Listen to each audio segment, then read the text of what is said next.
All right, good evening, everyone. Thanks for joining for the 44th KSUG.AI Meetup, the most active meetup as of now in Melbourne, probably in Australia as well. I'm Rashin Guradhan, and will be your host, and we'll be introducing the guest speakers and even our local speakers. So let me get started with first the acknowledgement of the country. KSUG.AI Australia respectfully acknowledges the traditional land of the Kulin Nation people. We pay our respects to their elders, past, present, and emerging. And next, I want to just show you the numbers which we have grown over the last close to 1.5 years. You can see that there are 32,000 people who have attending our meetups, and there have been more than 30,000 followers in LinkedIn, and more than 20,000 nerds in AI discussions. And we also got a new one, which is called Astronaut. So if you are a Cube astronaut, and if you also have the golden jacket, you can still be part of that group, but we can call you an astronaut. So there are already 11,000 people following that one. And we already got 11,000 nerds who have signed up for the newsletter, KSUG.AI newsletter. This is a very interesting page. I think earlier we used to have even how to get flight discount in this page as well. I'm not sure if it's still there. I tried to check myself, but somewhere down the line, you might even find how to get free AWS or Azure or Microsoft certificate vouchers if you're planning to do any of the exams. There are quite a lot of ways you can get. And we also have some giveaways. And there are also discount codes in the slide as well. If you can take a picture, and if you could not take a picture, or if the picture is not clear, you can always visit our YouTube channel and like it and comment it, maybe share it among yourselves as well, so you can probably see it more clearly in the YouTube channel. And you also see a picture of Yongkang here, which has surprisingly close to 50,000 followers. I mean, anything which you want to share with the 45,000 followers you have? All right, and this is again another few things which you can follow. We got the Cube astronaut, the golden Cube astronaut as well. The golden Cube astronaut would means that you need to have all the CNCF certificates under your belt. I think that has grown from 14 to 15 last time I checked. I could be wrong. And there are bundles which you can get, and there are some discount codes if you want to take those bundles. You can see that one in this slide. If you want, you can take a picture, or if you want, you can even log into our YouTube channel, which we will take a couple of days to publish, and then you can see a clear picture of this slide. Please feel free to share your photos. You can share photos in LinkedIn as well, which is we really appreciate. You can tag our meetup if you're sharing the photos in your LinkedIn. And you can share if you want, you can share the guest speakers as well as the host as well. You can also download those pictures as well. So if you want to upload anything, so you can just look at that QR code, and that will lead you to that page. So today's agenda, we got two firing speakers, two Datadog, Desai, and his colleague. Sorry, forget your name, Matt. Sorry for that. And we also got Yongkang, our own founder, will be doing the second topic. So the first half an hour, Jay will be presenting about the paid observability for my OSS Kubernetes. And secondly, the second speaker will present about AWS AI, the smarter cloud native with GenAI. So our meetup is primarily focusing on AI plus Kubernetes. So AI also plays a bigger part in our meetup. So we always try to keep the bit of a balance between Kubernetes and AI. And finally, we have, again, unlike most of the meetup, we'll always have giveaways. There will be a quiz. We'll be asking 10 questions. So please pay attention for the two speakers and the content of it, because you're going to get good gifts at the end of the quiz time. So our mission is to empower the community. I myself became a Cube astronaut by the influence which I saw coming to this Kubernetes meetup. Never wanted to be a Kubernetes Cube astronaut to start with. Now I think somehow the astronaut is actually influencing me again to be a golden AWS jacket. So I'm just trying to find my fun. So I'm going to look at some of the giveaways as well. So what we want is to empower you and influence you. We know for sure that this is going to help your career. It has certainly helped my career. And the networking which you're making here, I hope that will help your career. And, one of the example is that, in my first meetup, I actually had two people who actually interviewed me in Australia for the first time. And that's the first thing which I learned, that the power of connectivity, or power of connecting with people. So it could be the people who are sitting next to you, you probably might find in an interview, or maybe when you join a new company, he or she could be your colleague. So try to make connections, and try to connect through LinkedIn. And this is a really good place to, if you're trying to find like-minded people. Thanks to our volunteers. I know Tiago was here after a long time, not after a long time, after missing 1 month. I can't see him here. So if you want to join as a volunteer, there's a QR code at the end. You can scan that as well. You can submit. And there's Young, Susan, Tiago, Jerry, Ricky, myself, Henry, Louisa, who's sitting in that corner, is always helpful. She will be the one who will be running the quiz today. And Jan. Massive thanks for that. For them, without them, we wouldn't be able to organize these meetup, all the accommodation, and accommodation in the sense like, this venue and all the food and all that. We are doing with the help of the organizers. So this is not a paid meetup. This is all volunteering, and massive thanks for them. Main sponsors, Code Cloud, which is one of the giveaways we always giving, and AWS for the venue, and all for the free drinks and the tap beer behind that. Datadog, as always, we got the representative from Datadog as well. Massive thanks for them. Without that, we won't be able to organize this any meetup. You might see that there's no cost, but there's always a cost when we are organizing this meetup. So if you think that your company want to sponsor our next meetup, please feel free to connect us. There will be a link in the next slides how to connect us if you want to sponsor us.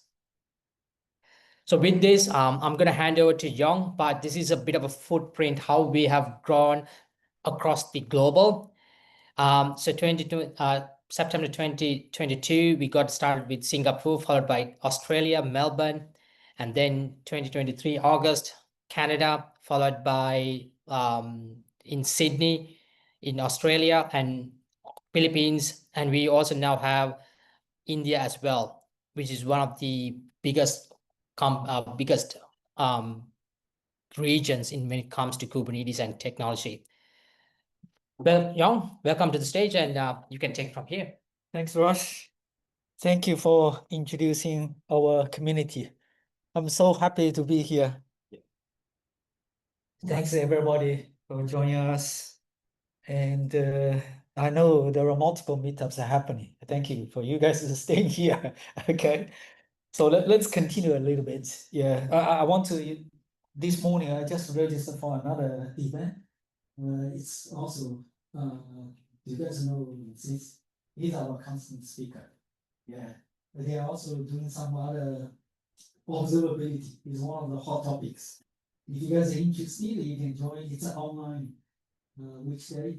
8th of July. You can scan the QR code, or you can find the slides from our shared folder. All of our slides, our photos from the link tree, you can find all the stuff. Okay, so you don't have to take a photo, but I encourage you guys to take a photo. Okay, to LinkedIn post. So this is our passion to helping more people. So far this year we already give away 31 really nice strides. We never find from any other meetup. The people get 16 people got 445 Kubernetes and vouchers. We got 456 1 year subscriptions giveaway. And it becomes challenging to me. Every time I go back to ask Code Cloud, they say, we already give you, guess what? We already give you your community like 300 plus subscriptions. That's a lot. So I got a challenge, the kids are asking me, yeah, we're going to chop off. Some of our volunteers, we also got their access. They say, when you are doing renewal, we can't get you the renewal. So I really hope you guys can help us spread the news. The thing is, we can help you save money, help your friends to save money. And then we can continue to get more benefits to help more people from our sponsors. So this is 15th July, we're going to run another lucky draw. That's my monthly helping the community event. We're going to have the lucky draw the exam voucher if we have the sponsor. Okay, this month we don't have the sponsor yet, but we still have 3 cloud access. Please feel free join us. Let me switch to the other one. I like this one better. Hello, can you hear me? Yeah. Okay. So our community, so in Australia, how many people? We got 2,500 members. So we can go back to the guys that say, seasonal Melbourne event. So ask them to give us some discount code. I said, I'm not going to pay that much for the event. Get us a discount code. They get us exclusive to our community. So not only you can join the event, you can ask your boss. If you guys, for anyone from our community, if they are at director or higher level, you can get a free pass, okay? That's how much? 2,400 Aussie dollars. So not only you can save, you can also have a free pass. So that's our passion, continue to bring to our community the affordable learning, certification, and the events. So you don't have to pay much money. So just to show you, you guys like the books? So we also get some special discount. Okay. So you just remember from our link tree, you can find all the details. And I spent a lot of money to the AWS certification. I didn't bring my golden jacket. You guys know the AWS golden jacket for the AWS certified. Guess what? Right now you can do for free. Why not? A lot of people don't know. They can do AWS certification free. Associates, not a professional, okay? Azure also still there. still, I think it's still there. Okay. And Azure also have the free options. Google, they got the 50% off. All of these I discovered to help more community members. So the one Rush already mentioned a little bit earlier is about the astronaut, AWS astronaut. It's a purely community created program to award those people a fully certified on AWS. We want to empower the community to learn faster, to grow stronger. But you don't want to break your bank, okay? That's the passion. So I constantly invite people to join us to do the sharing session, how they become a CubeStream, how they become an astronaut, for example. And we, by the way, also created by our volunteer. The map is pretty cool. Yeah, you can see where are the people fully certified. Okay. And we also have another program called the CubeStrong, because we want to be even more stronger, right? With CubeStrong plus the astronaut, you're fully certified on Kubernetes. You're fully certified on AWS, you're CubeStrong. Okay. So that's also the community created program. So guess what? Globally, we already have like how many? 27 people fully certified on AWS plus Kubernetes. And we created a nice digital badge. So why there is different color? If you got fully certified on Kubernetes, fully certified on AWS, that's a CubeStrong. But if you're golden CubeStrong, plus astronaut, that's a golden CubeStrong. Okay. So that's a lot. I know that's a lot of stuff to learn. You don't have to become fully certified to do your job. So the thing is, you need to have the passion to continue to learn. Okay, that's what I want to talk about. Feel free to join us as a speaker, volunteer, as a sponsor, and feel free to follow us. So we've got quite a few social platforms here. I hope it is useful to you. It can give you guys some idea. You guys have a more passion to learn, to advance your job, advance your career. So with that, let me invite our first two speakers, Desai and Matt Moore, for the first awesome talk about the observability from Datadog. Thank you.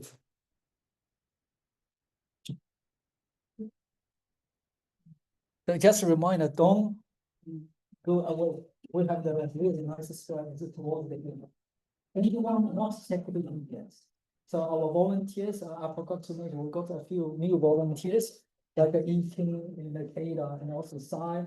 If you haven't checked in, you need to talk to our volunteers to check in, because the lucky draw actually relies on the registration. Okay. So if you haven't checked in, put your hands up and our volunteer will check you in. So yeah, got this one. Let me check this. So the thing is, AWS, they are not going to share the details with us. Okay. We don't know if you checked in there, we don't know if you're here or not. So we have our own separate checking system. That's right. Okay. Let me hand it over to Jay. Thank All you. right. Thank you all. And Let us get started. Now, can I have an honest raise of hands on who found the topic paid observability for my open source or free Kubernetes very interesting? There are a few hands, which is good. Very, very controversial topics. I expect to go home tonight without any bruises. So let's see. I want to have a healthy debate as well, and I'll be asking you a lot of questions as well. We will get started. Don't see any empty beer bottles in the audience, so I think it's safe. Or pizzas? Yeah, there's no pizza, is there? Quick introduction. My name is Jay. I am a systems engineer or solutions engineer working for Datadog for past 9 months, but I am not new to observability. I've been doing observability for about 15 years, working for the likes of CA Technologies. Back in the day, if any of you are young enough to remember that. But yeah, most recently I was working for a company called New Relic, but yeah, got a lot of experience in observability. In my pastime, I tinker around with a lot of little Arduinos and Raspberry Pis to my wife's and my kids' dislike, but it's so much fun. But with that, over to you, Matt, for your intro. G'day guys, as the phone says, I'm Matt. I'm about the least technical person you'll ever find, but I'm an observability strategist at Datadog, but for the last 10 years I was doing the same at Splunk, basically working with organizations to put together a coherent observability strategy from org structures down to tool selection and getting away from tactical decision making. Absolutely love where I am. In my spare time, I'm fitting out a boat in the hope of working from boat up and down the eastern seaboard and swearing at my increasingly smelly and chaotic dog Ruby, who is all of the breeds. We had to test literally every single one of them. So looking forward to meeting you all after this and obviously presenting today. And back to Jay. Perfect. I'm going to try and see, am I audible to everyone if I don't use the mic? Okay, I think Yeah, I'm pretty loud. yeah. I used to be a lecturer in a university, so. yeah, the problem is it doesn't help for the recording. Right. Oh, Okay, this is what the recording is. Okay, let's do that. All right. Please scan the QR codes for connecting to us on LinkedIn and for the lab Don't materials. forget the lab materials. Very important. I'll leave that on for a second. And a minute now. And a minute now. I can see a few smiles. I feel vindicated. We had to leave some Easter eggs in there, so it's just for giggles. High-level view at the agenda, what we expect to run today. So number one, what is Kubernetes? So I'll talk and grab my beer at the same time. We'll understand what open source observability brings. We'll look at what the challenges are of open source observability. We'll address why paid observability. We'll look at end-to-end visibility in minutes with proprietary or paid observability solution, with not spending hours on it. And did I say engineer or did I say human? So we'll spend some time understanding the human aspect of it. Understand the resilience side of things, and towards the end, we would address the verdict on where we stand, what our opinion is, and what we should utilize. You have a beautiful booming voice. Oh, well, it's brilliant. Not supported by external mics. All right, so what is Kubernetes? Like really, WTF is Kubernetes. Like, does anyone in this room not know what Kubernetes is? That's good. Good. Silence. That's what I expected. So Kubernetes is a container orchestration platform. There's nothing to read about that. However, how many of you are familiar with the Kubernetes architecture? Yeah, but there's a few. Astronauts should be even wearing one of those jackets and they shake their head. You're looking at the with my eyebrows raised. Can we quickly talk about the hidden complexity here? I mean, we can see what's happening in the Kubernetes environment. We're not seeing the underlying network, we're not seeing the hosting, we're not seeing cloud providers in there. There's what's happening in Kubernetes, but there is turtles all the way down there. There is a whole ton of hidden complexity that's just abstracted out. In this entire architecture, this pod right in the middle, that is where your application actually resides. So the entire observability stack which you put on needs to go through all of these pieces, which all comes together with your application that sits right in the middle of the hill. So I'm putting it out there just to highlight the complexity of a Kubernetes platform before we move on. Now, Kubernetes is an amazing, amazing tool at what it does. However, if you work for an organization and you've got about 5 applications which you look after and manage, would I recommend you to deploy Kubernetes?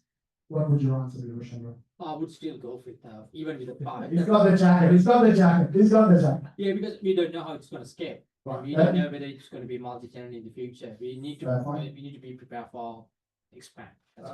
He is looking at exponential growth, and that's the reason he wants to go for Kubernetes, which is the right way to look at it. However, from a commercial perspective or a complexity management perspective, Kubernetes is not easy to manage. Of course, there's managed Kubernetes solutions out there.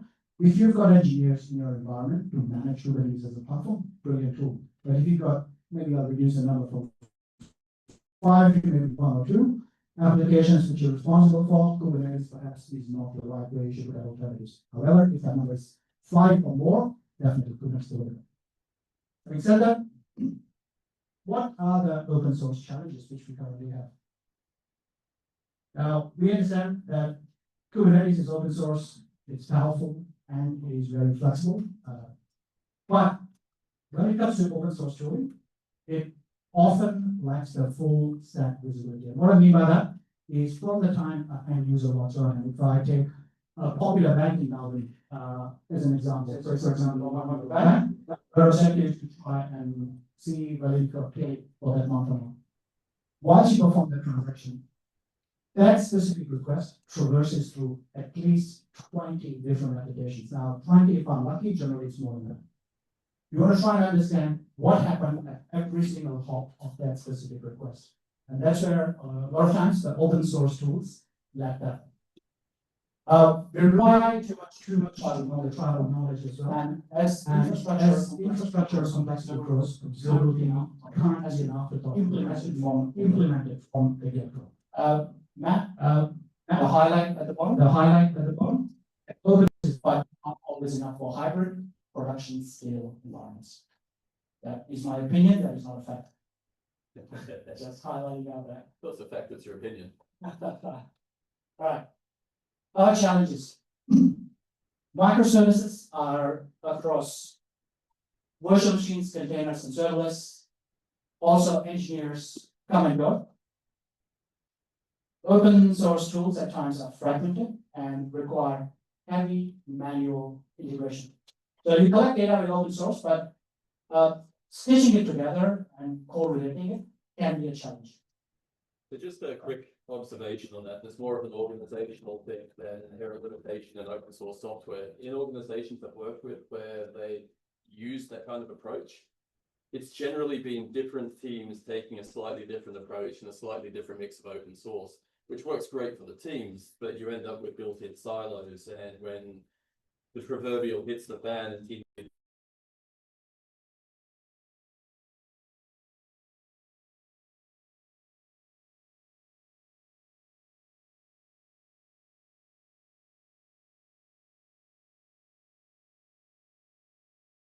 What I want you to do is on the very next screen, identify the free open source tools or offerings which you can see. So sorry, I think the background I've chosen is not doing justice to the logos, but have a quick look around. Can you point any open source tools in this graph? There's quite a few. So Helium, Open Telemetry, Open Metrics. Get it up. I see. I didn't plan for that humor. So it's a good mix of tools out there. So the point I'm trying to make here is there's plenty of tools, but there's plenty of proprietary or vendor-related tools there as well, which play in the mix and add a lot of great value when it comes to getting observability for complex Kubernetes or complex architectures.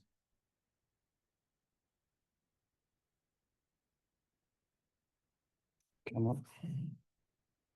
Now, Matt, why pay for observability? Yeah, it's a no-brainer. You pretty much wouldn't. I can code. I know my environment better than anyone else has. In fact, I found myself in this position around 15 years ago when I worked for a PAPX vendor called IPFX. Awesome vendor. Hasn't really kept up with the times. But you can put together a log analytics solution relatively easy. I did in VB6 back in the day. Don't judge me. It took me a few long evenings, but at the end of it, had something that could re-stitch together call traces for contact center interactions.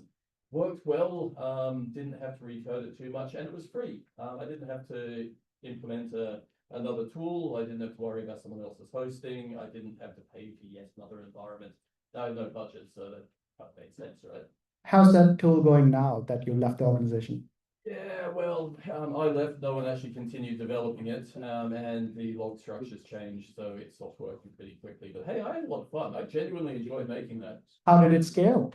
It didn't, but that's neither here nor there. Like I said, I had no budget. I ran it on my laptop.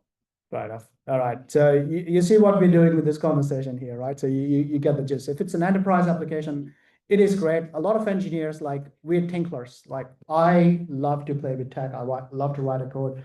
I love to write a solution. However, I think now what I'm about to say could be very controversial, but I'll still put it out there. And it's very important for us to understand that when it comes to a conversation between paid and open source observability, a lot of us engineers out there in the market, and put your hand on your heart. I think we, as compared to a lot of other industries, get paid really, really, really well in tech. Everyone overall gets paid very well. So what happens is when you work for a greater organization and you discover about a challenge that you need to find an observability solution, you try and justify our salary. We go out and try and stitch together a bunch of free open source tools. So when you go to your manager and talk to him as a highly paid employee, you can go to your manager and say, hey, Mr. Manager, I have stitched together this solution, which would work with 6 different open source observability tools. However, it doesn't cost the company anything. However, from an enterprise perspective, the manager was thinking through future, like what Rush does for his organization, where he's thinking about future, how does an application scale? So when I put that question to him earlier, he's like, look, for 5 applications that still do Kubernetes, because his vision is for future, not right now. So that solution from that highly paid engineer in that organization would be awesome from his perspective, but from an organizational perspective, it might not be the right solution. You want to try and put a solution in there which is robust, resilient, and there for the future. The knowledge of that solution of the observability should reside in the software and not in that engineer's brain. So the question you really need to ask yourself when someone's giving you this awesome free solution is it free like a free beer, or is it free like a puppy? At the end of the day, the puppy is something you're going to have to feed, you're going to have to take it to the vet, it's occasionally do things on your carpet that you really wish it hadn't. Actually, it's almost perfect analogy. Spot on. Now, in terms of the value drivers for paid observability, a few ones, I'm sure the list can go on, but from a very high level, what you're looking at is not just the Kubernetes cluster. Of course, we're in the Kubernetes Meetup talking about Kubernetes. However, when we talk about enterprises and organizations, you are looking way beyond just Kubernetes. So whichever solution you deploy does not need to be limited to the Kubernetes side of things. It needs to look at a lot of other infrastructure, a lot of other front end, and a lot of other assets within your ecosystem, which you want to stitch together from an observability perspective. Of course, you need to have seamless correlation across infrastructure, applications, RUM, as in not the Sailor RUM, it's the real user monitoring. So you want to understand where these users are coming from. But also stitches together. Now, as an organization, you might be running your workload on AWS today. Tomorrow, you might decide to implement GCP, for example. Regardless which cloud environment you go to, the solution needs to be robust enough to be able to work on the organizational choices. It needs to have built-in dashboards, alerts, SLOs. You need to be able to track what your third-party vendors are doing. You need to have dashboards for which engineers have not spent hours and weeks putting together. You need dashboards which work out of the box the very next minute. I think that's the key point. If you're an engineer, your KPI to deliver software, create features, create delightful customer experiences, I sound gorgeous. Every hour you spend putting together a dashboard or writing your own integrations or manually stitching stuff together is an hour you're taking away from your own KPIs, the software that you're expected to deliver, the features that you're going to be delivering for your customers. And it's a bit of a no-brainer. We like developing things, we like engineering stuff. I love making dashboards, but every minute you spend doing that's a minute you're not doing something else. Yeah, spot on. You need to eliminate the knowledge silos. Now, talking about the life cycles of what investment looks like for open source solution for observability versus a paid solution of observability. Not exactly accurate in terms of dollars, but I put this together at about 2 a.m. last night. But the idea here is just to give you an understanding of what the upfront costs are. So if you deploy a paid observability solution, the upfront costs are higher. But as it evolves and as it goes through various phases, the cost kind of plateaus. Whereas the puppy example earlier, the puppy is free at this moment. Yeah, but at this point you have to take the puppy to the vet, you have to buy it some food. This is where the carpet has to get replaced. Thinking back to my log analytics solution back at IPFX, I put a ton of hours into it. It was free initially. It had some very basic use cases. But then every week I was putting an extra 10, 15 hours after work just writing code for it. And if I added up my wage at the time and the amount of hours put into it, this was a ever increasing cost cycle. It was a really good product. I was very happy with it at the end. Let's go. Talking about puppies, let's not discount those puppy clothes. They can be quite expensive. All right. Now, we need to get true end-to-end observability. Now, talking about the tech solution, from a paid observability, you need to have end-to-end. You need to have trace requests all the way from front end to the back end. You need to understand where a user is having an issue. And you want to try and find that before a real user has an issue. You need to have synthetic checks, or you need to have understanding of where the latency failures could happen and identify root causes in seconds, not minutes, not hours, not weeks, in seconds where you can. And for that, you need paid observability, right? I particularly like the no jumping between tools, but I've worked in support engineering back in the day. And one thing real users would never come to you with is a real time for an issue, screenshots or logs. If you've got an environment where you've got your real user monitoring, so you can see who's interacting with your app or your mobile app, you can see what they did at what time, what they clicked, and identify that session, and then get immediately to what was happening in the back end, what resources were in use in the Kubernetes cluster you've got, or what code line's been called. You've all of a sudden eliminated those blind spots and got to a point where you can help someone with an issue because you're not floundering around in the dark. I didn't have that back in the day, so I don't have that luxury. I just had something weird happened. Do you have any logs? No. Okay, well, I guess I'm spending the next 5 hours looking through them. So what I've got here on the screen is what you see on the background here is the actual front end of an application or a software. Now think of it as a banking application or a retail application, as I was trying to buy some lampshades. But that's not important. Important is that I can see the front end user transaction stitched together with every single service that has been involved as a part of the transaction. And not just that, I can actually go down to the level of logs. where the logs are filtered in context to the transaction which the customer has performed. I can see SQL queries which were invoked as a part of the transaction. Right? We're talking about Kubernetes. So from a Kubernetes perspective, I can look at my infrastructure and I can look at the specific host and I can look at the cluster name, which is prod EKS shoppers. So directly within a matter of seconds, I can nail down the specific pod responsible for serving this user transaction.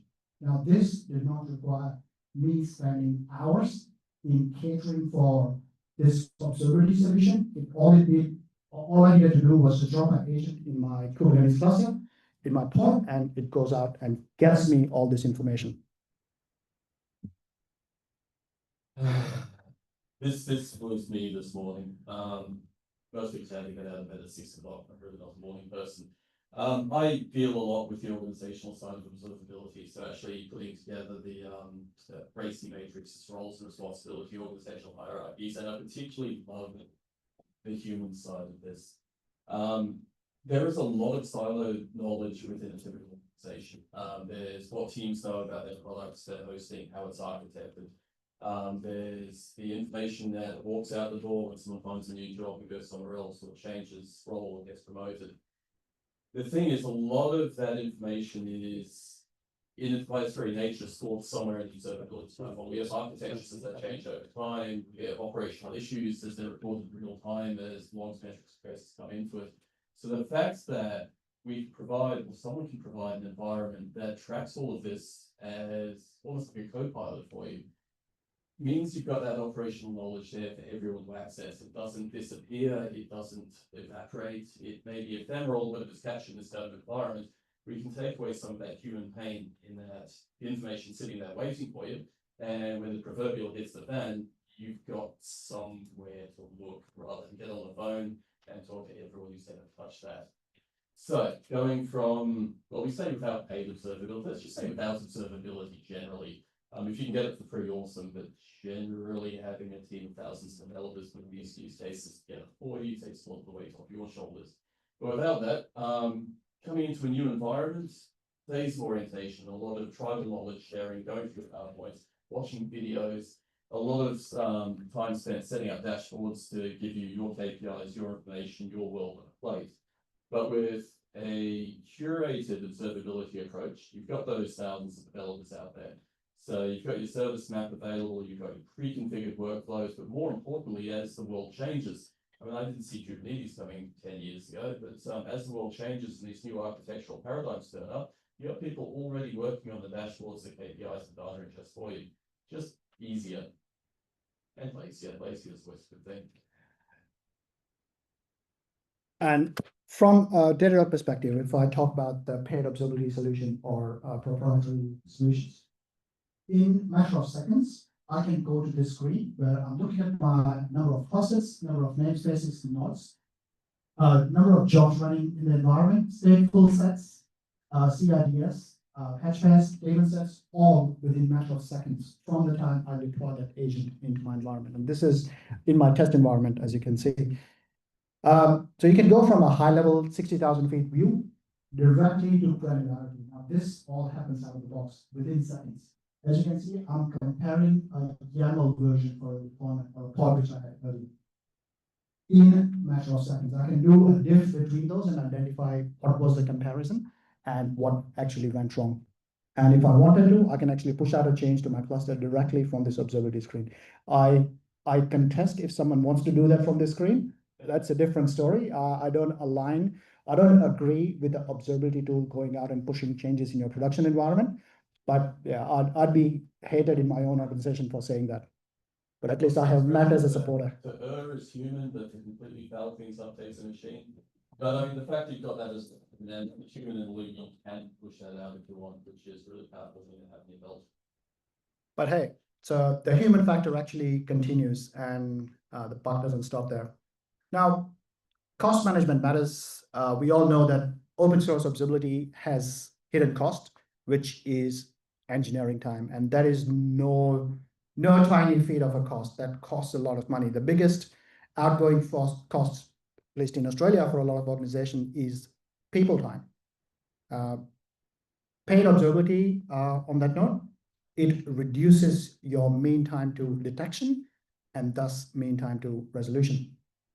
From a Datadog perspective, the cost analyzer shows you where you're spending money, and it's able to correlate costs with traffic and performance across the specific pods or specific services, which are chatty, which are noisy, which is stacking up that dollar bill.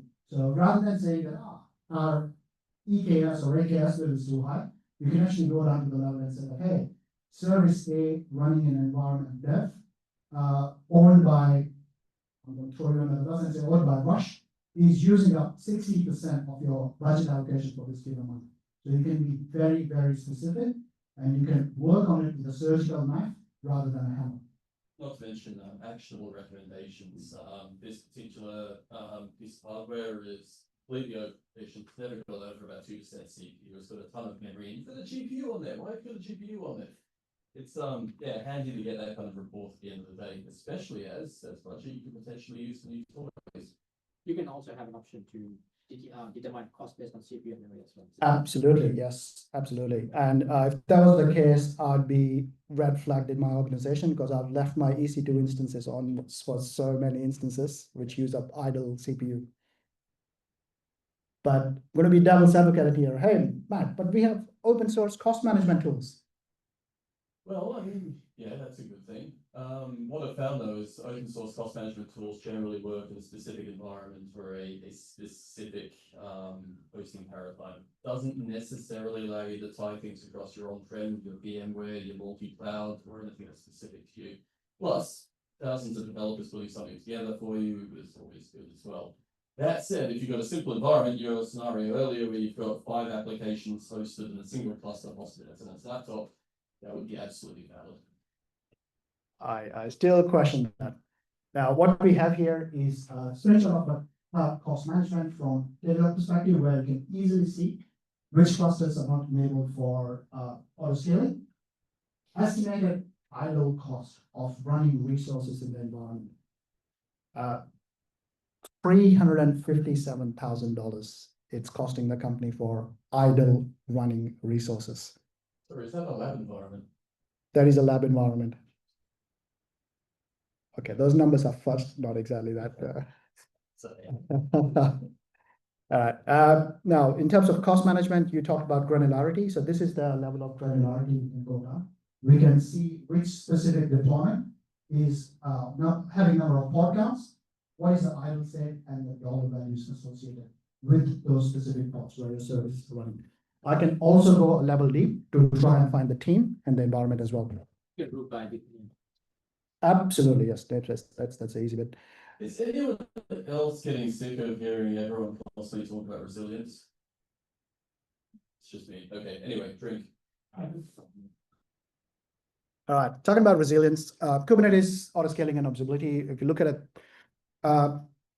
Kubernetes scaling by itself is extremely powerful, but it lacks the level of visibility, and it needs visibility because of its complex application architecture by its nature.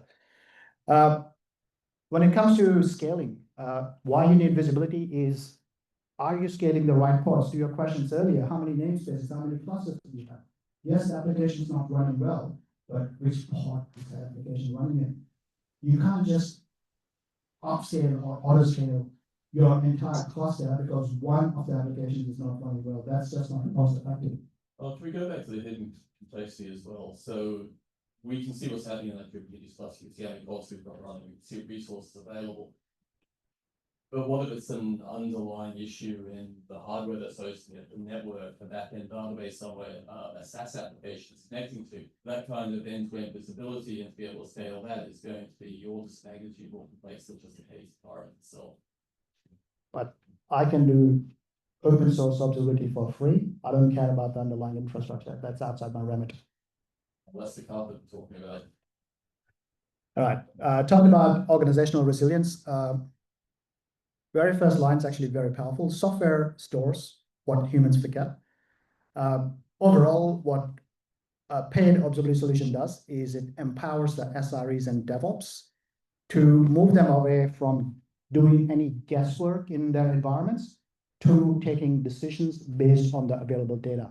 and not just a couple of data sets, the complete view of the ecosystem when you go out and make a decision in your production environment, which your end customers are using. Flip side, it's all in the same place. When you have one of those issues where multiple teams looking after multiple bits of the application, like that banking use case you mentioned earlier, when things start to fall over and it's not entirely obvious where it is, those teams can actually collaborate using the data to find their way through the system. A big proponent of that, and a little bit too excited about it.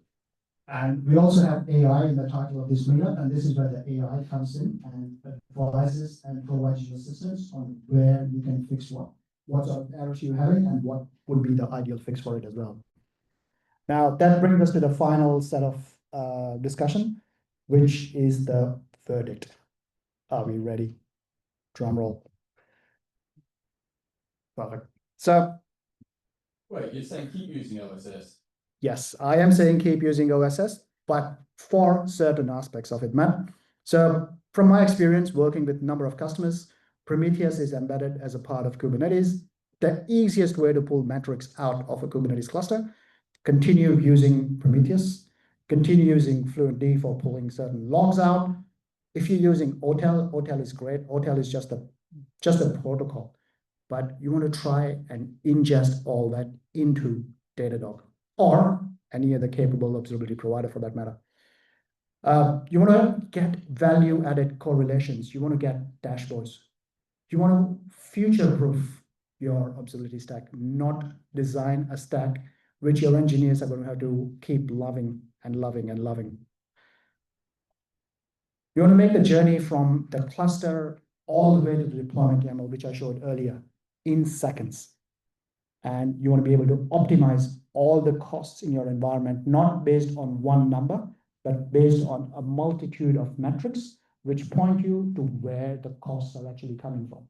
The lovely thing about this, and in a previous life I was all in with OTel, is there are so many contributors to the project out there that every strange little operating system or app or on back-end database has someone who's written something for it. So getting the data in is super simple, but then of course you need to do something with it, and that's something is usually fairly standard. That's right. Now we'll do a very quick plug on one slide. With Datadog, you got over 950 integrations, and the reason integrations are so powerful is because it essentially capitalizes your organization's existing investments in a multitude of tool sets. So you don't have to move away from a lot of existing tools, you can capitalize on it. So things like, say, for example, using let's call PagerDuty as an example, or a ServiceNow. Datadog integrates with all these tools, so try and capitalize on them. We provide security, drum, APM, infra, DB monitoring, all In one freaking place. That's it. That's So, especially the word everyone's going to use, but so open source is in the foundation, but a full stack observability needs more. With Datadog, your systems remember. Even when people forget, people move on, people change. There is no dependency on crowdsourcing or tribal knowledge. The knowledge stays in the platform. And I'd say that's it. With that, thank you all for listening in. All right. Bye. Thank you, man. Thank you, Jay. One thing to add, I just want to tell you some of the open source tools. You might have an open source tool, but if you find how many people are managing outside in the community and the actual Git repo, it could be just one single engineer. And if you happen to lose that engineer for some reason, that product would be essentially out of date in no time. we didn't even talk about the security ramifications. Open source basically means you have a pre-compromised supply chain. If someone takes over that repo or that project, you could end up with all sorts of stuff in there, but not ambulance chasing. Thanks, Desai. Thanks, Matt. I just open it for any questions. If we have any questions for or any questions against. Looks like we've converted a whole mob on paid observability. I think we're going to need them with a lot of questions in their minds. I'm thinking that their clusters are having the correct observability. Look, the questions, I think the least I can do is go and question. If you've got an open source stack, I'm not saying that it's rubbish, turn it off tonight, but question on all the points we raised in the session earlier. That are you answering those and how you're addressing those? So Thanks, guys. thank you. Awesome. Thank you. Next, I'm going to invite John. He's going to talk about the GenAI and the use of GenAI in Kubernetes. So thank you for staying here. I want to, do you guys have Wi-Fi access here? Yeah, because later the lucky draw realized the internet. Okay, also the next one, I'm talking about the AI stuff. I just want to show you guys how we can leverage the AI to do something. Okay, so these ones are actually, I wasn't planning to do the talk, okay? But we couldn't find any other speaker, okay? So last minute, I said, let me do this. I want to inspire every one of you guys to do something similar, okay? Not only I show you what I did, I show you how I get this, okay? Most of these I did is created by AI. I didn't spend much time to create the slides. I didn't spend the time to create the code either, but I want to show you something really cool, okay? And just a reminder, we do have some really nice swags to give away towards the end, okay? So let me come back to my slides here.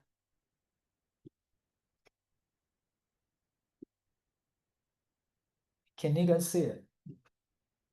Can you guys see the corner? Made by Gamma. That's the application I was using to create the slides. Okay, I didn't spend much time, but how to create the slides, I will show you later. But my topic, so as I said earlier, we don't have a lot of speaker. I just want to fill out the slot. So I asked the ChatGPT, say, create a slides for me to talk about the Amazon AI offerings in 20 minutes. And also help me to build a demo. Okay, that's it. And then they created the slides. But the slides are created, it's not in nice format. So the Gamma thing can help you import the slides, generate the slides like this. Okay, that's pretty cool. By the way, my name is Yongkang here. Okay, so most people just call me Yong. So I created the popular KSUG.AI. Do you guys know our previous name? We used to call Kubernetes user group, KSASG. And then we rebranded it as a Cube Smart and AI user group. Okay, so AWS AI and machine learning offerings.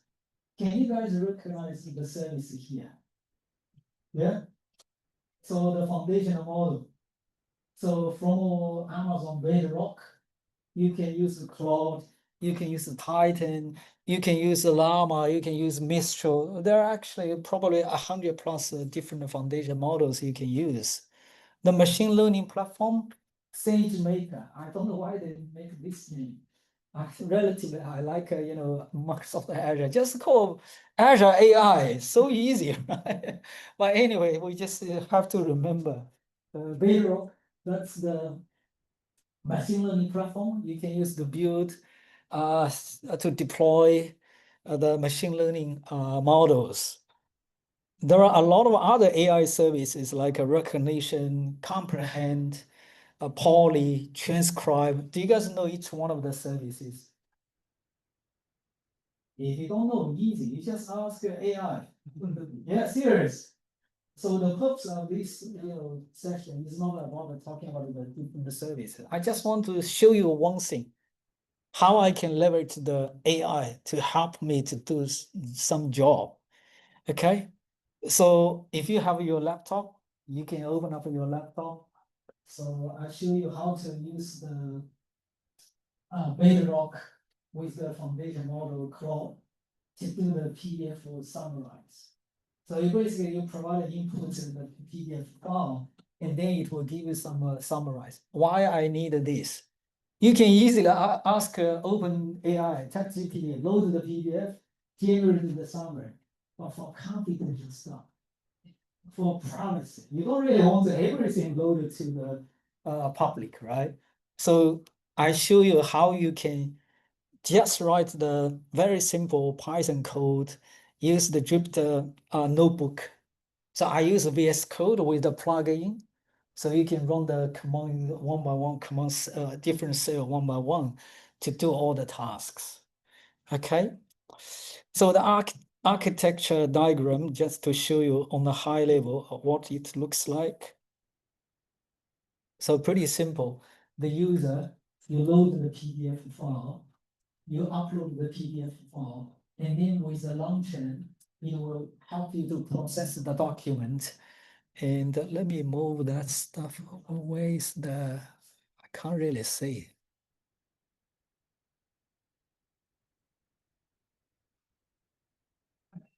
Okay. So basically the long chain will be used to process document. And then with Bedrock plus the Cloud, it will help you to generate the summary. And then you can display the results immediately. It's that simple. I don't really have any advanced features here, just very simple. You load the input, provide a summary. How it works, this is what it looks like. So I will show you the code shortly. You load the PDF, use PyPDF to extract the text from the PDF. And then you use the Cloud with a long chain plus Bedrock client to read these, process the content, and then finally display from the notebook. Does that sound hard or easy? But anyway, let me jump to VS Code to show you. By the way, where is the code? I show you all the code. It's available from a GitHub page. I just load it. Yeah, let me show you. If you go to GitHub, KSUG.AI, so one of the repository is Amazon Bedrock Summarizer. Okay, seriously, last minute, a few days ago, I asked ChatGPT, I used multiple tools to create all of these. If you go to the README, you can see you do need an AWS account. And you need to enable the Bedrock access. By default, it wasn't enabled. So I guess the main reason is once you enable, it will start to charge you. Even this is very important. I thought I got 500 US dollar, actually more than 500. I got 600 plus US dollar. The AWS credit, I saw it can use that credit. No, okay, just to be clear, but it wasn't charge you much. For the last few days, I tried it multiple times. They charged me like 35 cents because the cloud is a third party. Okay, when you enable it, it will go to the AWS marketplace. AWS marketplace, all the charges won't be covered by the AWS credits. So that's why I got 620 US dollars. It wasn't deducted 35 cents from there. Instead, they sent me an invoice because it happened. It's last day, right? From 1st June to last 30th. So that's why I received the invoice. Okay, just be aware of that. Okay, so you don't need the IAM rules to be able to invoke the model. You need S3 get object access. But I just simply use admin, so I got ever access. I didn't, create the granular access. You need Python 3.8 plus. You need to have the basic knowledge of the Jupyter notebook. And the demo feature is extract the text as a high-level summary, but you can have some settings how long you want to extract. And how to set up. Basically, you clone the repository, and then you change to the directory. You install the dependencies. So I set up the virtual environment for the Python, and then you need to have your AWS configured. Basically, you have your account access to be able to access your AWS account. Any question? So I'm already here. I use VS Code. If you want to verify, so basically it's a markdown language, the README. So all you need to do is you clone the repository and then you install so I already cloned the repository I'm going to execute this command here. So it will install the dependencies. It's already done. Yeah, since I already installed. So, and now I got an AWS account already set up. Once it's set up, you should be able to see there is a .aws file, folder. There is a credential file to set up your AWS access key, secret key, etc. And now, if you want to verify, let's say AWS S3 list. Can you guys see? Too small? What about now? Okay. So I just want to verify I do have the AWS access. Oh yeah, that's it. And now I can continue the demo here. So now use the notebook. So I'm going to open here. This is a notebook file. As I say, all of these are created by AI. I'm not a developer. I don't know coding at all. Okay. I just want to show you the capabilities of the AI is so powerful. We have to leverage the AI to help you. Otherwise, you are left behind. You are not moving fast enough. Okay, so the simple code here is the first of all, you need to import the libraries. So I'm going to execute this. So basically, you import the bot3, that's the AWS SDK. Import the Langchain, Bedrock, and only like less than 1 second. You need to set up the region, like Bedrock region, which region you're going to use, the model ID. The model we're using is the Anthropic Claude V2. And then initiate the client. I'm going to run this as well. It's all done. So now you can load the PDF to extract. So basically, it defined the functions. So the next step is we're going to specify which PDF file. That's the input. Okay. So I'm going to use the sample1.pdf. So run this cell. Now the last step is to prompt the template, summarize the following content professionally. So run this cell. So the last step is to print the summary, basically.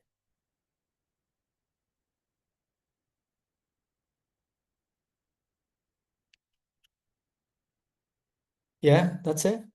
So it says basically the PDF for which I loaded is the 2025, the State of Tech Talent Report by Linux Foundation. It's a pretty long, PDF file.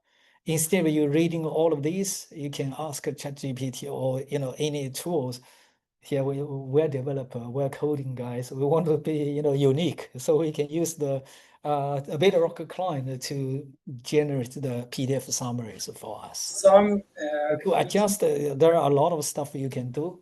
I don't do coding. If you ask me a question, I don't really know. Okay, but I just want to show you with the AI capability, you can do a lot of stuff. So in the future sessions, I want to invite you guys to do some session. You can ask ChatGPT or any other AI tools. Come back to share with the community. What you learn about AI? What I leverage the AI to do some of the tasks. What do you guys think? So the main reason is so it comes back like a few years ago when I started the Kubernetes user group. The same thing. So a few years ago, I was thinking, wow, so many stuff to learn. I can't learn everything.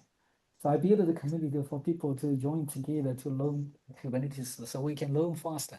Now, in front of the AI, we have to shift our focus. So that's why I invite you guys also do your learn on the AI stuff and then share what you learn to help more people so people can learn faster. So you can try by yourself, and all of these are from the GitHub page I put there. Even the slides, how I get these. So have you guys know there is a desktop, Claw? You can install desktop. I just ask a simple question. So just give me a slice about the AWS AI offerings. Yeah, you can try it out. Very easy, very simple. You just ask questions. They will give you the answer. What is AWS, Amazon Bedrock, SageMaker, etc. Do you guys use AI? Anyone not using? Serious? You're not using anything? Yeah. Yeah, I feel like I'm already behind. Yeah, a lot of my friends, they are using so much of the AI stuff. Yeah. So I want to show you another thing. Yeah, just to, before I wrap up. Have you guys heard of the notebook LM? Are you guys using? Yeah. So this is the stuff, it's also open source. So you basically you can load the same PDF file here to generate. But again, the privacy, confidential, you don't really want to, you know, share all of your stuff. Yeah, that's why you still need something you can control by yourself. So this is actually pretty cool. You can generate the audio summary. You just one click, it will get you the audio summary. The other thing pretty cool is the mind map. Yeah, if you haven't tried it, you definitely want to try it out. Okay. I think, yeah, we can finish earlier today. That's pretty much all I want to talk about, just to show you it's like only a tiny bit of the, you know, iceberg. Seriously, I don't know much of the AI. I was a storage backup guy, then shifted to the multi-cloud, to the Kubernetes. Now, seriously, it's now. We have to learn AI. Okay? Come back to share with the whole team what you learn.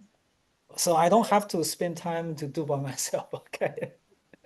Okay. Next time, I'm hoping one of you guys can be multiple people.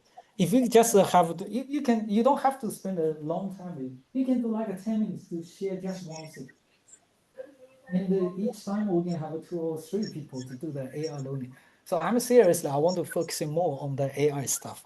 It doesn't mean that Kubernetes is not important anymore. It's still important, but we are still, if we started to learn Kubernetes now, you are behind of this guy, right? This guy already like spent many years, right? But if you learn AI, we are at the same line, yeah. Okay, I hope you guys get my point. So that's pretty much all I want to talk about for today. If you want to find more, if you want to try by yourself, that's the GitHub repository I put together. And join our community. So our passion is to help more people to learn faster, to get certified smarter, and grow stronger. Okay.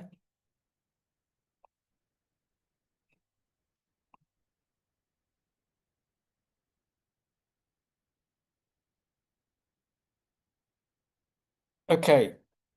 So now let me see what else. Yeah, I already talked about this. All of these done. Yeah. Thank you, Jan. Okay. All right, we're coming to the most interesting part of the event. So we have a quiz. We'll be asking 10 questions. Each question will have 30 seconds to answer. If you know the answer, please answer as soon as possible. Because end of the quiz, if everybody has, let's say the first two have scored each 10, the winner will be determined by the amount of time taken to answer the question. So the faster you answer the question, the more marks you're going to get. So to make sure that you are in a faster network, if your 4G or 5G is not up to date, you can just use the guest Wi-Fi. Seems to be this is the password across the global Amazon offices. Don't misuse it, please. And these are the gifts. So we got 3 Akamai 500 cloud credits. So I would ask every winner, I'll give you a piece of paper to write your name. So we will be sending an email with regards to the instructions, and then how to access these gift. And there will be 3 Core Cloud access for 6 months. This is very useful if you're planning to do the Kubernetes environments of you're trying to learn STO. I use this platform to learn STO as well. A very, very powerful platform if you want to practice in a sandbox environment. And finally, 3 Akamai 99 exam watchers. All right, I'll invite Louisa to conduct the quiz.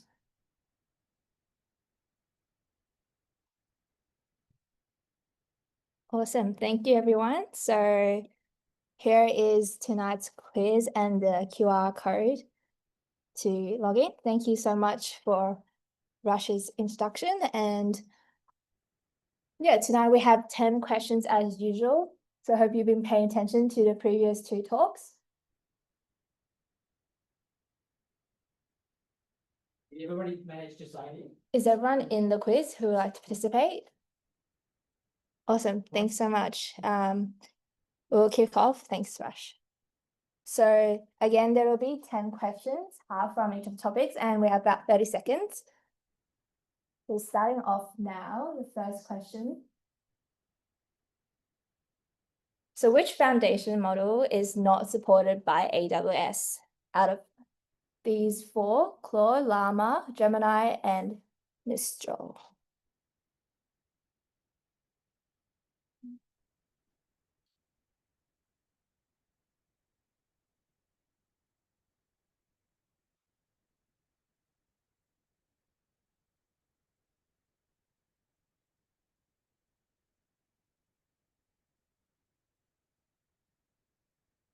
So it looks like that one was quite good for half of our participants.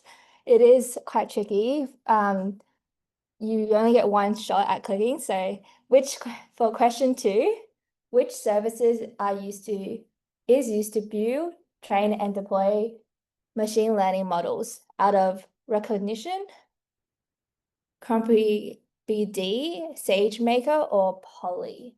I believe that is comprehend. Comprehend, it might have been a typo.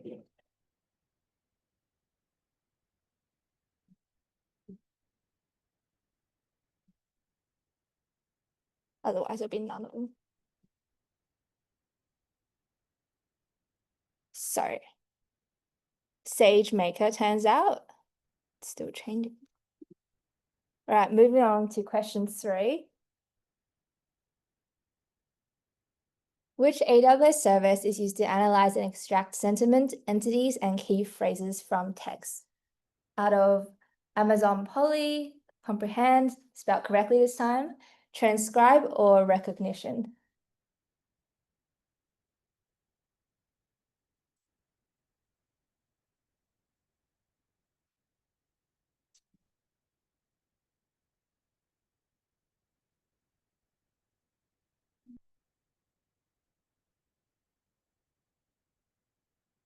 So it's Amazon Comprehend.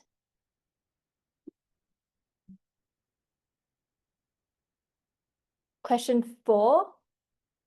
Which Python library out of these 4 is commonly used to extract text from PDFs? So would it be either PyTorch, PyPDF2, NumPy, or Botos3?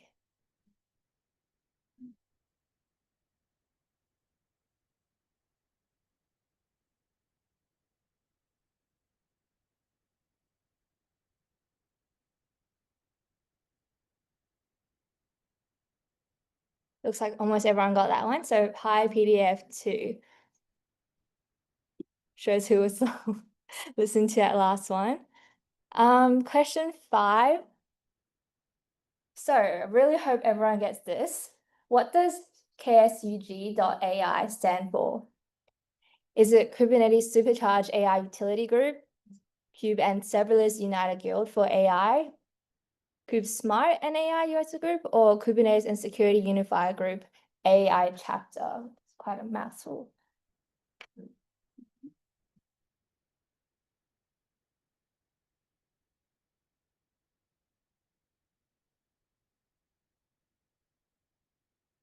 Thank you for everyone who got it right. So yes, it is Kube Smart and AI user group. It's tricky because they all do have AI and in them. So question 6. What is one key limitation of open source observability tools in Kubernetes environments? So down to 3 options. They don't support containers, or they often lack full stack visibility, or they are incompatible with hybrid cloud.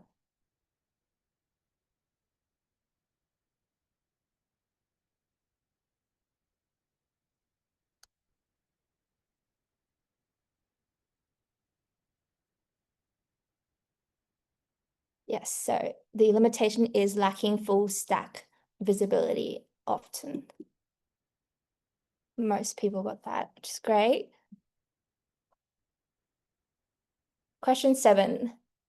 Why is it important to store observability data in software rather than rely on people?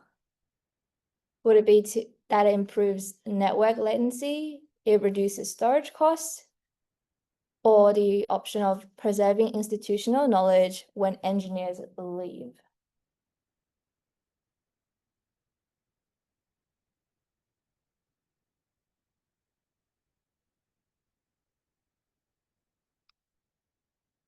Yes, so the longest answer on that one. And number 8. Question of how does Datadog help with Kubernetes auto-scaling decisions? It would be A, automatically resizes your production clusters without metrics, or B, visualizes metrics and horizontal pod auto-scaler triggering scaling, or it disables auto-scaling production clusters to save costs.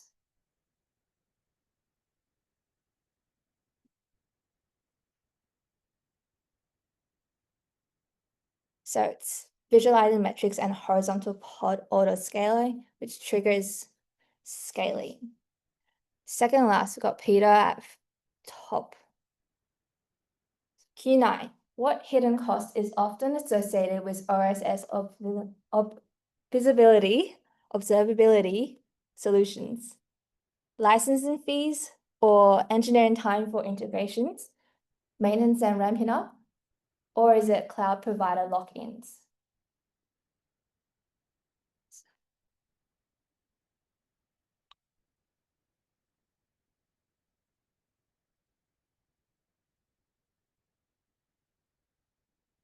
Awesome, that's very high percentage correct. So engineering time, integration, maintenance, and ramping up.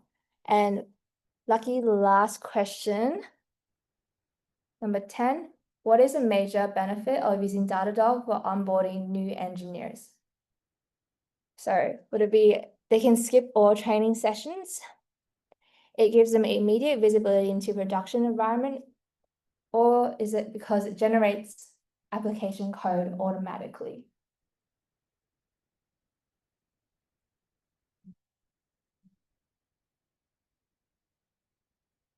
It will sound plausible.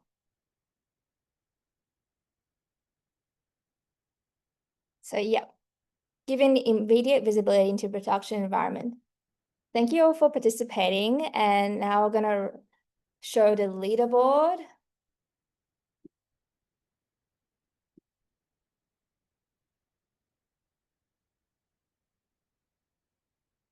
So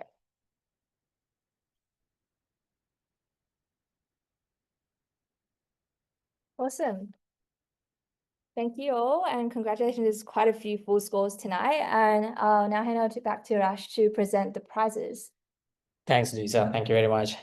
All right, so we got the winners here. The first winner is Peter Stenning, my colleague. So thanks for coming, mate. Representing NAB. So I'll invite you to come here and pick one of the prizes. So the prizes we have is correct, 3 Akamai cloud grades, 500, or 3 cloud core cloud access, or 399 exam vouchers. So if you're planning to do any Kubernetes learning, I would definitely go with core cloud. Yeah. Right. Do you want to take a photo? Yes. I want to take a photo in front of the banner. Okay. How about the screen in this side? All right. Okay.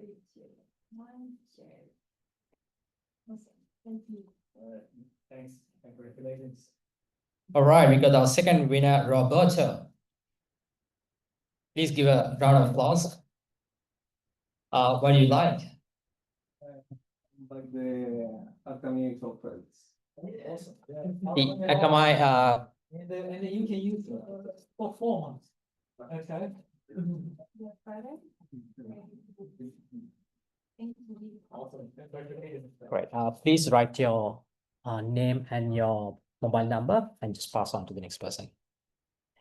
All right. The third winner is Constanza Loca. Sorry if I misplayed your name. Congratulations.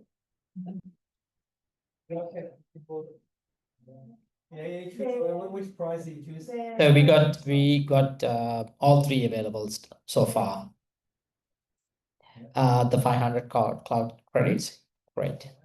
It's a playground.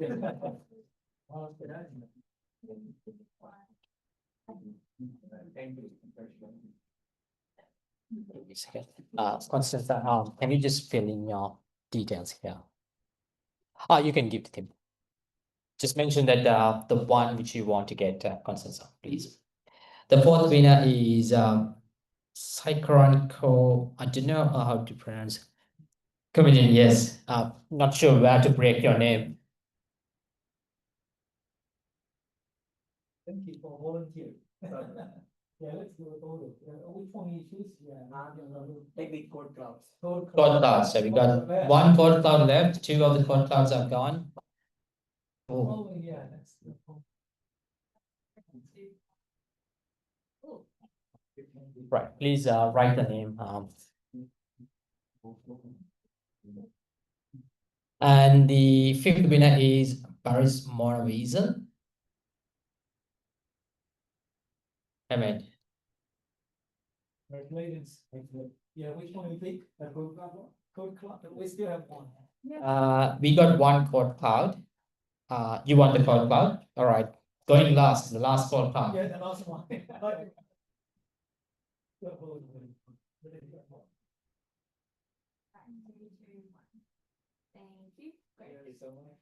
All right. The sixth winner is Chirag Unni. Hey, man. So unfortunately, all the code clouds have been given, but we still got the Akamai 500 cloud and the 99 exam vouchers. I'll pass on the rest. It's okay. It's okay, is it? You can get the 500 cloud if you want, the cloud grades. Oh. Okay, thank you. To help us spread the Spread the take a picture. Yeah. Next one. All right. The seventh winner is Sasa. Yep, could be online.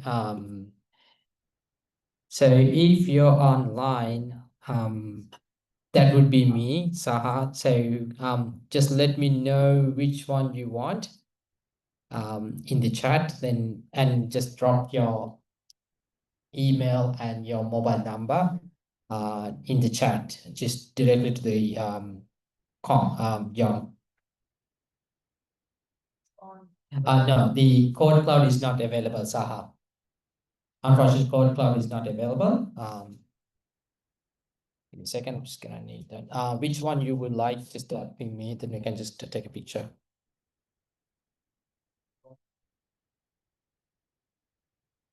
Perfect.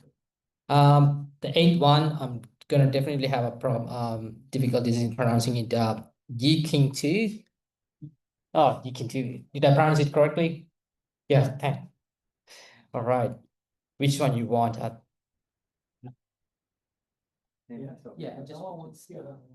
I can write it. Yeah, just like you want to go on, right? Yeah. Literally, it was called God.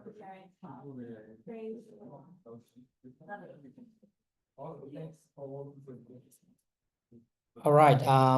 One last lucky winner. Jay Kant.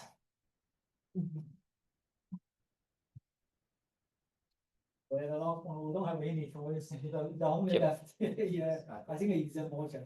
Get the 99 exam voucher. Thank you. Saigan, please write your name here and just mention that you're going for the 99 exam voucher. Did everyone who won the prizes manage to write your name? Peter, I will get it from your team's chat, don't worry, but you can just ping me. All right, so with this, we are going to wrap it up for today. Thanks for joining. If you've taken any photos and if you want to share it in the LinkedIn, please tag us in. Tag the and don't forget to mention the most active meetup in Melbourne. And we will be taking the group picture. So I invite cordially everyone to just come forward and say hi and give a big smile. Thank you.